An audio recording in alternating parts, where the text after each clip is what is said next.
দর্শক, সংসদ ভবনের দক্ষিণ প্লাজায় চলছে এমপি মন্ত্রিসভা শপথ গ্রহণ অনুষ্ঠানের প্রস্তুতি। সেখান থেকে আমাদের সাথে যুক্ত হচ্ছেন সহকর্মী আনজাম খালেক। খালেক, যেমনটি একটু আগে আমরা প্রতিবেদনে জানাচ্ছিলাম যে আগামীকাল সেখানে শপথ হবে এমপি মন্ত্রীদের, কেমন দেখছেন সার্বিক প্রস্তুতি সেখানে? জি হিমাদ্রি, আপনি যেমনটি বলছিলেন, এখানে কিন্তু দেশি বিদেশি প্রায় 1200 অতিথি অংশ নেবেন এই শপথ অনুষ্ঠানে। সেই লক্ষ্যে কিন্তু ব্যাপক আয়োজন করা হচ্ছে এই সংসদ ভবন এলাকায়। আপনি দেখতে পাচ্ছেন আমার পেছনে কিন্তু সকাল থেকে আসলে বিভিন্ন কার্যক্রম চলছে। এখানে বড় এলইডি লাগানো হচ্ছে যাতে বাইরের দর্শনার্থীরাও এই শপথ অনুষ্ঠান উপভোগ করতে পারেন, দেখতে পারেন। এবং আমরা আরেকটু দেখানোর চেষ্টা করছি যে সংসদ ভবনের যে দক্ষিণ প্লাজা সেখানে কিন্তু এখনও সাজসজ্জার কাজ চলছে, চেয়ার নিয়ে আসা হয়েছে এবং বিভিন্ন লাইটিং কার্যক্রম, পাশাপাশি সিসিটিভি ক্যামেরা লাগানো হচ্ছে। আমরা কিছুক্ষণ আগে দেখলাম যে আইনশৃঙ্খলা বাহিনীর ঊর্ধ্বতন কর্মকর্তারা কিন্তু সেখানে প্রবেশ করেছে, দক্ষিণ প্লাজায় গিয়েছে এবং তারা সে এলাকার নিরাপত্তা কার্যক্রমও দেখছেন। ইতিমধ্যে কিন্তু এই যে দেশি বিদেশি 1200 জন অতিথি থাকবেন তাদের জন্য কিন্তু আসলে ব্যাপক নিরাপত্তা ব্যবস্থা নেওয়া হয়েছে। সাদা পোশাকে কিন্তু আইনশৃঙ্খলা বাহিনীর সদস্যরা থাকবে, পাশাপাশি পুলিশ, বিজিবি সহ সেনাবাহিনীর সদস্যরাও কিন্তু থাকবে।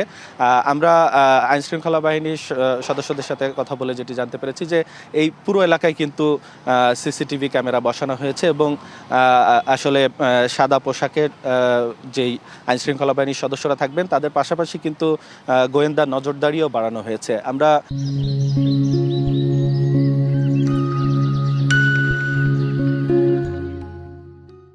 সকাল থেকে কিন্তু দেখছি যে এই সংসদ ভবন এলাকার যে দক্ষিণ প্লাজার কিন্তু যেই প্রস্তুতি, সেই প্রস্তুতি চলছে। এই প্রস্তুতি দেখতে কিন্তু সকালে এসেছিলেন বিএনপির শীর্ষস্থানীয় নেতৃবৃন্দরা, তারাও কিন্তু আসলে এই প্রস্তুতি দেখে সন্তুষ্টি প্রকাশ করেছেন এবং পাশাপাশি তারা সাংবাদিকদের কিন্তু জানিয়েছেন যে তারেক রহমানের নেতৃত্বে যে নতুন সরকার গঠন হবে সেটি কিন্তু আসলে জনগণের প্রত্যাশা পূরণে কাজ করবে।